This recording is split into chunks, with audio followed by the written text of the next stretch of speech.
Zagreb Film Festival od 12. do 20. studenog. Filmovi, radionice, predavanja i zabave. Sve informacije na zfest.hr. 14. Zagreb Film Festival otvoren je u subotu 12. studenog uz projekciju finskog kandidata za Oscara Najsretniji dan u životu Olija Makija. Festival su službeno otvorili direktor Boris T. Matić i izvršni direktor Hrvoje Laurenta, a publiku su pozdravili i redatelj ove tople priče o ljubavi i boksu Juho Kuosmanen te glumica Una Airola. Festival je tek počeo, no jedna je nagrada već dodijeljena.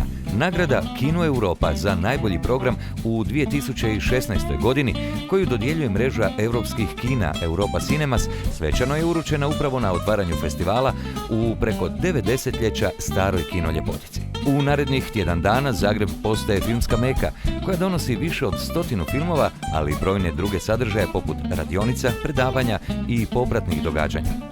S nestrpljenjem se iščekuju informacije o tome koji će redatelji ove godine ponijeti festivalsku nagradu Zlatna kolica, a nagrađenim imenima u uobičajenim kategorijama iz glavnog programa, dugometražna, kratkometražna i nacionalna. Ove godine pridružit će se još jedno ime, ono redateljice, koji će se s festivala otpedalirati na zlatnom biciklu, novoj ZFF-ovoj nagradi koja se dodjeljuje najboljem ostvarenju u programu Ponovno s nama. Ko ne voli Zagreb Film Festival? Pa svi vole, gledajte koliko je tu ljudi. Ovdje je centar kupenja. Mislim da će biti dobar festival, veći nego ikad, masovniji nego ikad, užurbaniji nego ikad, veseliji nego ikad, zato što je ova ovdje dvorana zasluženo dobila veliko priznanje od Europe. Evo, pozivam sve i Zagrebčane i sve koji mogu doći na najbolji festival u Hrvatskoj, ZFF. So I'm here to present this film, The Happiest Day in the Life of Olli-Mäki. It's part of the main competition of Zagreb Film Festival. It's going to be screened today in the opening ceremony. I'm very happy about it. It's based on true story. It's about Finnish boxer Olli-Mäki who got this chance of a lifetime. He had a fight against American boxer, ruling featherweight champion Davey Moore, and then they built up this huge circus around this fight, and he was supposed to be the next national hero of Finland.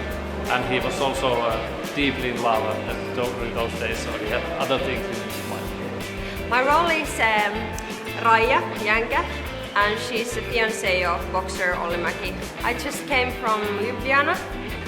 Yesterday we had screening there, and I was presenting a movie and having Q&A after that. And then we've been to after Cannes, where we had premiere, then we went to Toronto and Paris and else. Soon we are going to Berlin after 2 weeks, and so it's been busy but only happy things happening. Program Ponovno s nama ove godine je prvi puta postao natjecateljski.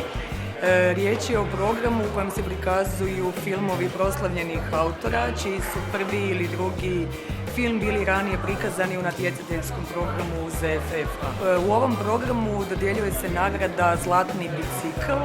Ukupno se natječe 7 filmova. Ove godine imamo i 2 hrvatska filma, Goran Evija Marasovića te manjsku hrvatsku koprodukciju Sierra Nevada od Kristijana Puja. U žiriju smo ove godine Tomislav Pavlic, Jure Pavlović i ja.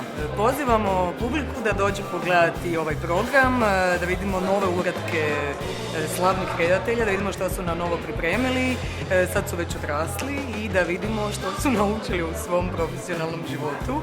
Zera je super, odlična kao i svake godine i bit će samo još bolje.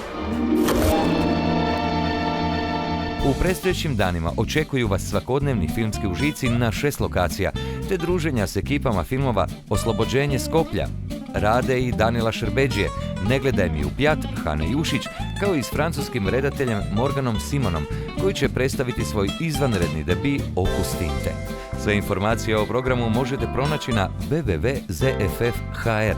Novosti pratite i na društvenim mrežama i YouTube kanalu Zagreb Film Festivala. Sve informacije na zfest.hr.